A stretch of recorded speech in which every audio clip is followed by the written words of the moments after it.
Hello ಅತ್ತ ಕಡೆಯಿಂದ ಮಗನ ಧ್ವನಿ ಅಮ್ಮ ಅಲ್ಲಿ ಮುಗಿತು. ಬುದ್ಧ ಮಾಯವಾಗಿ ಬಿಟ್ಟ, ನೆನಪಿನ ತೆರೆ ಒತ್ತಟ್ಟಿಗೆ ಸೇರಿಬಿಟ್ಟ, ಇದಕ್ಕಾಗಿ ನಾನು ಬುದ್ಧನಾಗಲಿಲ್ಲ.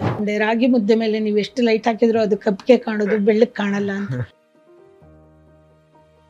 ಇಂಗ್ಲೆಂಡ್ ನಲ್ಲಿ ಇದ್ಕೊಂಡು ಇಂಗ್ಲೆಂಡಿನ ಜೀವನವನ್ನ ಕನ್ನಡದಲ್ಲಿ ನಮಗೆ ಕಟ್ಕೊಟ್ಟಿದ್ದಾರೆ. ಬೇರೆಯವರ ಎಲ್ಲರ ಅಂತೆ ನನಗೂ ಕನಸಿತ್ತು, ಓ ಇಂಗ್ಲೆಂಡ್ ಅಥವಾ ಅಮೆರಿಕ ದೇಶಗಳಲ್ಲಿ ರಸ್ತೆಗಳಲ್ಲಿ ಹಣ ಸುರಿತಾ ಇರುತ್ತೆ.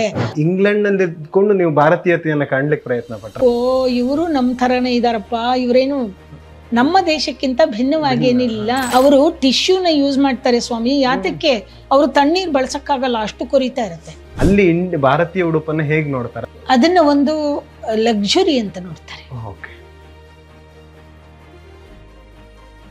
ಕೆಲಸ ಸಿಕ್ಕಿದ ಮೇಲೂ ಅನುಭವಿಸಬೇಕಾಗಿ ಬಂದದ್ದು ಅವರಿಗೆ. ಇನ್ನೂ ಯುವಕರಿಗೆ ನಮ್ಮ ಪಾಕಿಸ್ತಾನದವ್ರನ್ನ ಕಂಡ್ರೆ ಅಥವಾ ಭಾರತದವ್ರನ್ನ ಕಂಡ್ರೆ ಅಷ್ಟಾಗಿ ಆದರೇ ಇರಲಿಲ್ಲ.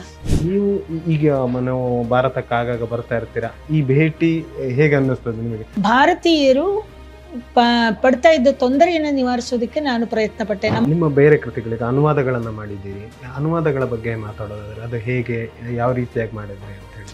ವರ್ಡ್ಸ್ವರ್ತ್ ಬರ್ದಿರ್ತಕ್ಕಂಥ ಕೆಲವು ಪದ್ಯಗಳನ್ನ ನೋಡಿದಾಗ ಇದನ್ನ ಕನ್ನಡದಲ್ಲಿ ಎಷ್ಟು ಚೆನ್ನಾಗಿದೆ, ಇದು ನನಗಾಗಿ ನನ್ನ ಯಜಮಾನರು ನಾನು ಹೋದಾಗ ತಂದುಕೊಟ್ಟ ಕಾರು, ಅದು ನನಗೆ ತಂದುಕೊಟ್ಟ ಬವಣೆ,